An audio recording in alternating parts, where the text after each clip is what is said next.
Hey guys, Mark Rosetta here. I am with the superstar, David Patterson. Now David, where are you from? Hi guys, I'm from the ACT. ACT. How long have you been a photographer for? Oh, far too long. I first started photography at college in 1979. Wow, that's awesome. What do you shoot on a day-to-day basis? What's your bread and butter? My bread and butter work is I document artworks, so I'm working for artists and galleries alike, and I photograph everything from paintings to sculptures to jewellery to furniture, Awesome. exhibitions, all that sort of stuff. What do you love to photograph the most? What gets you out of bed? What are you passionate about? Is it landscape? Is it travel? Is it documentary? Families? Newborns? Is it newborns? No, it isn't. What do you love to photograph? I'm not a morning person, so if I'm out of bed early, it's to go and shoot a landscape. Yep. A bit like artworks, landscapes are still, they don't move. Buildings even better, because doing architectural work, they don't talk back. Yeah, so much easier than children and family portraits. Indeed. Never work with kids and animals. That's the now, one. you've got an amazing ribbon. Tell me a little bit. It's a bit of a Christmas tree. Well, what's the Christmas tree? Let's start from this side. Okay, first of all we have a black. Black represents Grandmaster. The grey represents Honorary Fellow. Yep. And the purple represents a Fellow of the Australian Institute of Professional Photography. Yep. And now the next question you're going to ask is, why have I got them? Yeah, what are all these? What's all the bling? What makes it all so Okay. shiny? Let's just have a close up as Down well. one side you have all these silver bars. They're in recognition for service to the Institute. So Yep. when you take on different positions, whether it happens to be on the State Council or whether it happens to be on the National Committee or any of the different boards, subcommittees of the AIPP, Yep. for your service you are rewarded with a silver bar. Awesome.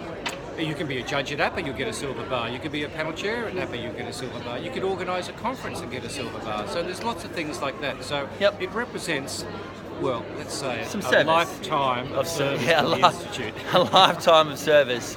You are kind of one of the reasons why this happens, because people like you get behind it to make it work, Indeed. which is awesome. So what's the Grand Master part? The Grandmaster, Yeah. that's the accumulation of achieving 5 masters. Yep. Now, as we know, to achieve a master, you have to have 10 awards. Yep. 10 awards in 5 years. Yep.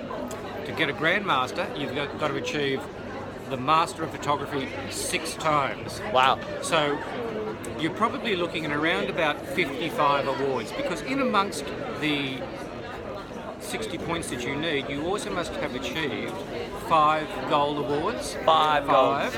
and 10 Yep. silver with distinction. Wow. So it's not an award an honour that you could win Yeah. You have to earn, yes, by just getting 80, 81s, 82s and a truckload of them. You need Yep. a truckload of them, plus your golds and your high silver awards. Fantastic. Cool. And what's one thing about you that most people don't know? Most people know that I'm very cheeky, so Yeah, I yeah, don't yeah. need to mention that at all. Yeah. I don't know. I'm fairly transparent, but in a Yeah. lot of ways, I'm a fairly, I keep to myself a little bit. Yep. Yep. Cool. Mad sports fanatic. Nice. Who's your team? The Raiders, Canberra Raiders, and the ACT Brumbies. Nice one. Indeed. Last question for you. What would David now go back in time and tell himself before he started to be a photographer? What would the one piece of advice be to go, you know what, this is something that you should know? Education. Yeah. Tell me a little bit more. Education. When I first started back in 1979, I actually went and did a photography course, 4 years for a certificate, part-time. I've been back since then and upgraded those qualifications, but in this day and age, what I see a lot of young photographers doing is not really applying the technique. I see too many people standing back, doing the shots from a distance without getting right in and getting involved in the photography and saying, it doesn't matter, I can fix it up in Photoshop. Yeah. I'd like to see photographers get back to the essence of photography. Yep. Learn those photographic skills. Don't worry about Photoshop. Get it perfect as you shoot it, and then use Photoshop later on to enhance it. So trying to get it right the first time. That sort of thing, yes. Or the other Use expression your is... eye keep going. through the camera, as opposed to your mind fixing it up later on. Yeah. Or the other expression is, you can't polish a turd. I wasn't going to say it. I can say that. This is my video. Don't get lazy. Don't fix it later. Get it right the first place and do the job properly. Exactly. And talk to professionals. Talk to the people who you admire, who you respect, whose work you really like. Go and talk to them. Believe me, there's not a photographer around that won't stop and give you their time to talk about their experiences and what your experiences could be and how to improve your photography. Cool. Awesome. Thanks very much. That's my pleasure. Hope you enjoyed that. See you later. Bye-bye. Bye.